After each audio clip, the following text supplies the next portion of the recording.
Hi. So I wanted to kind of zoom in and go over some details about APA form. And I thought this might be the easiest way to achieve this. So here we go. I'm going to go ahead and share my screen.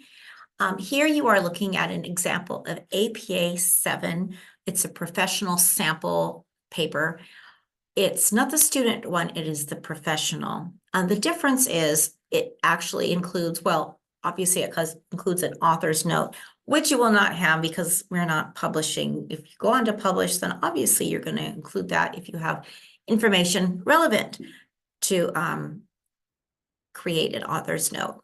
But one thing that is specific and required in our paper, and it will be required in many other classes, many other assignments that you will have once you leave Composition 1 and sophomore seminar and Composition 2, and all those other classes that you take in the first 2 years, is the actual abstract that goes with an APA 7 paper.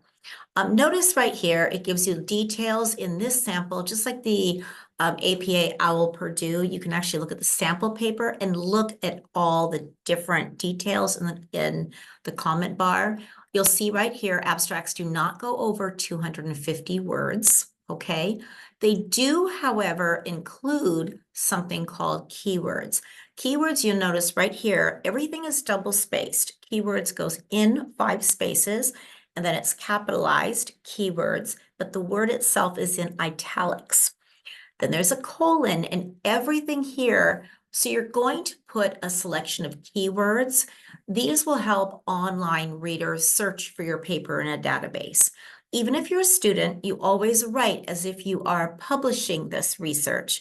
And the research we call the information that you looked at, whether it's from the school library or it's from some other scholarly source, or maybe it's a periodical because your topic is so new and fresh and you want to take that fresh material and hot data and news and combine it with some other published material in an academic world.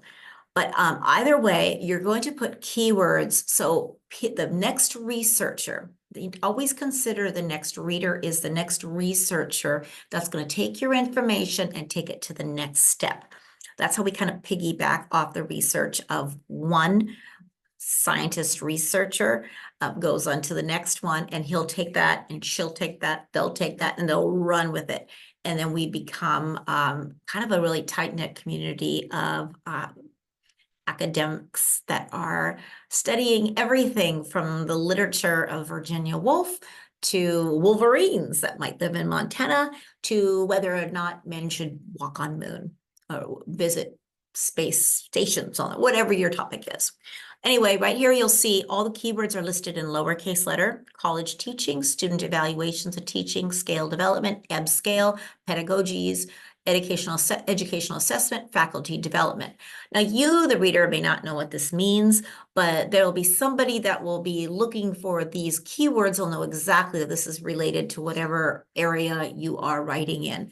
The only thing that is capitalized are common nouns, like names, perhaps places, St. Louis, maybe Oxford University, or anything that's typically capitalized, like I said, as a common noun. The next page after the abstract begins your essay in APA. Now, notice, again, the comment bar will tell you everything, but there is no introduction. Your title is placed centered on top, right there, and it's in bold. So you get to make a bold title, all right? And then we go straight into the introduction. You'll notice too that in that first example, according to Teal 2017, this is something very specific to APA. Right away, we don't use first names, we use last names.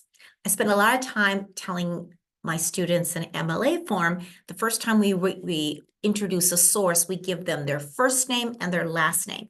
In APA, we don't care about that. Right away, we introduce them by their last name. So according to Teal, and notice there's a date two. If you're going to name the author, I'm sorry, the researcher author, whatever source that you have, it's a web article, it's an academic article, it's an interview, whatever it is, you're going to name that put their last name in the sentence. You always put the date of that publication next to their name.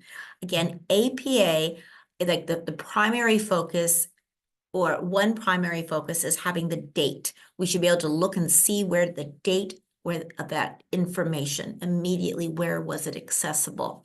So in this, we know, according to Teal, 2017, that means his work was published or in 2017. And then we have the direct quote, again, quotation marks, those indicate these are the words that come from somewhere else. Faculty evaluation and development cannot be considered separately. We have three ellipses, ... As I've mentioned before, ellipses mean that there is something being left out of that direct quote.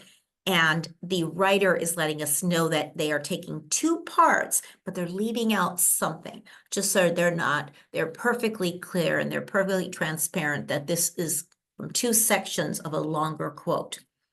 Then we continue on, evaluation without development is punitive and development without evaluation is guesswork.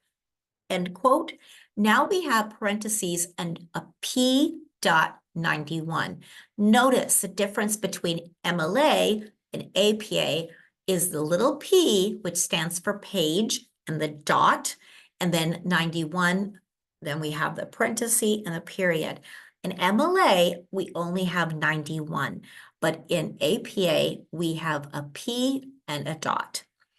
So that right there indicates that it is a direct quote. When you have a direct quote, you must include the page number.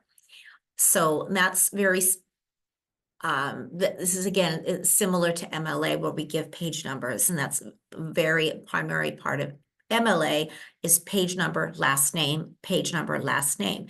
APA, you need last name, you need date, and you need the P dot, and then the page number. You also use commas, but we'll go into that.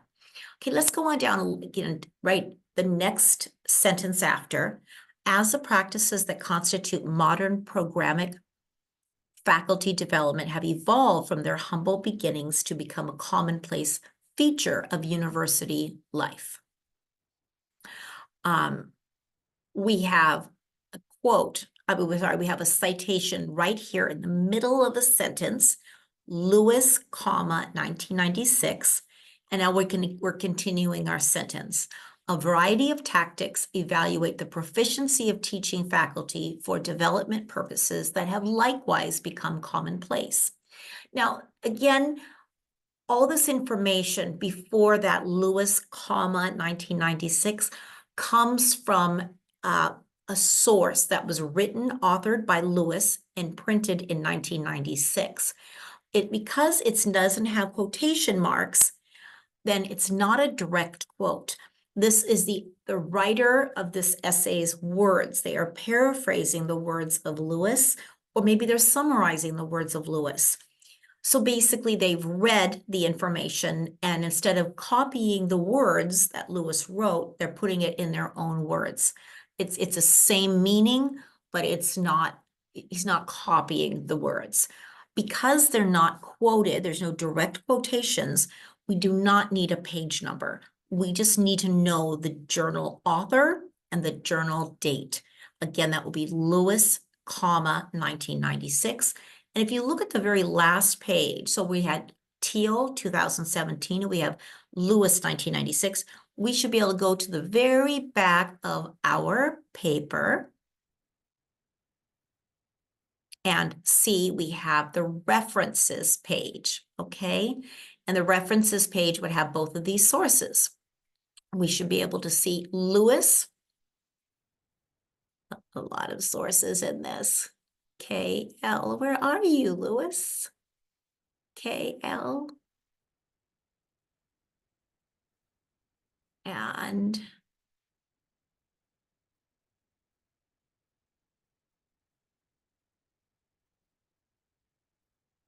oh, I guess I didn't include everything. Okay, for the sake of brevity, the next few pages were cut from the sample document.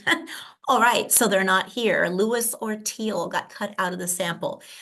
Had this sample included all of the sources, we would have seen a listing for Teal, comma, and then 2017. We would have also seen the same for Lewis.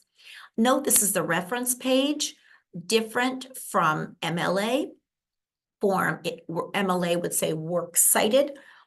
In APA, we say references. Note, we have the last name, comma, first initial, and then an ampersand. That's that little and sign. It's called an ampersand. And then we have another last name, comma, and then the initial. All right. If you do not have an author, then you would write it out. You see like the next entry, American Association of University Professors, whatever the authors were.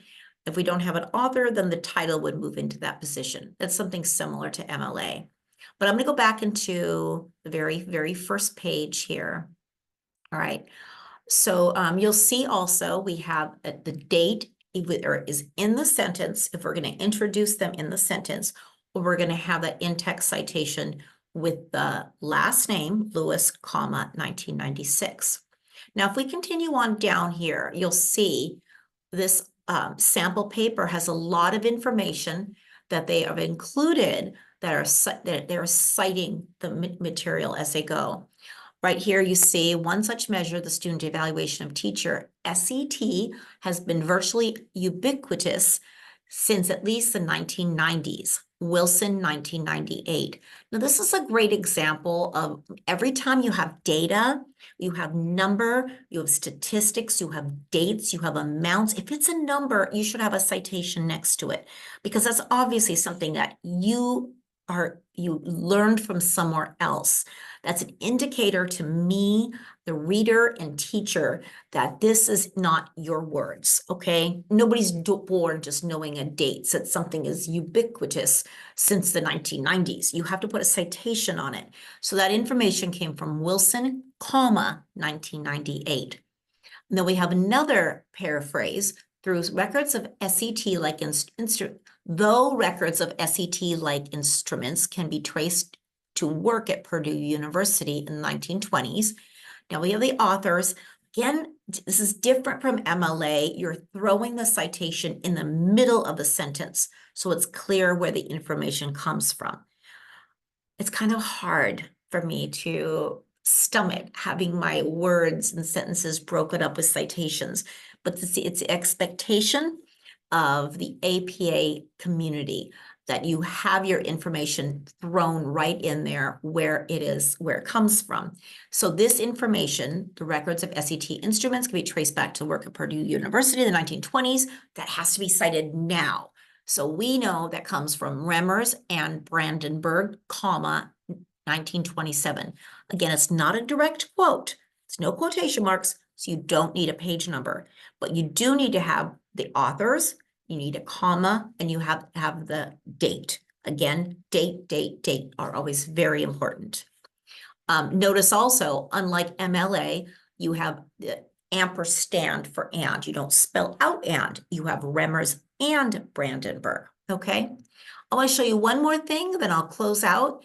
If you have more than one source if you have some information that many sources include, so you read the same thing in 4 different journal articles, then you can include a citation with all of their names together, separated by a semicolon. What do I mean? You can see right here, we have information. So we have most modern histories of faculty development suggest that their rise to widespread popularity went hand in hand with the birth of modern faculty development programs in the 1970s, when universities began to adopt them in response to student protest movements, criticizing mainstream university curricula and approaches to instruction. Now, all that information I just read to you was information that this writer learned from somewhere else. Because they learned it from somewhere else, they need to include the sources. It's not a direct quote, so there are no quotation marks. That means there is no page number needed, unlike MLA. In MLA, we need to know what page. If it's 2 pages, we're going to ask you pages 25 through 26. You need to put it down there. APA, we don't need a page number if if it's not a direct quote, no page number is needed. However, you need to tell us that where the information still comes from. You'll see right here, they've actually highlighted this. Gaff and Simpson, use that little and sign that is called an ampersand. So you have Gaff and Simpson, comma, and then the year, 1994. Then we have a semicolon. That means that is one author, Gaff and Simpson. They published it in 1994. Semicolon separates it, and we're telling our readers we have another article gave us this information too. And that article was authored by Lewis.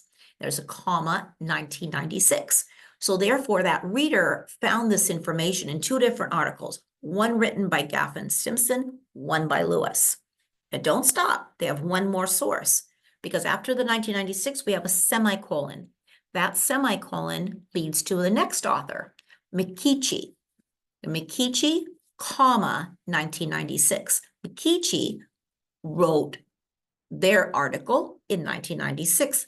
And so three articles gave this writer all this information, and they are giving credit to all three of those sources in this one in-text citation, okay? All right, and again, right after, we have another example of a quotation mark, a quoted material, and we see those two quotation marks. By the mid-2000s, researchers had begun to characterize SETs in terms like, quote, the predominant measure of university teacher performance. We have, again, those little ellipses. They're cutting something out worldwide. And then we have right here, where did that information come from? Who is being quoted? Well, that is Pounder, comma, 2007, comma, page 178, and then a period, okay? Again, the difference is we have a quote, a direct quote from an author, which is Pounder, and it was on page 178, okay? So, yeah. So anyway, this will, hopefully this gives you some clarification. I'm going to go ahead and include a link to this and a sample. You can actually access a sample. This is actually APA 7 professional sample 2020. Still working with the same thing. Anyway, hope this helps. I'll be going into more detail in the days and weeks to come. All right, have a good one.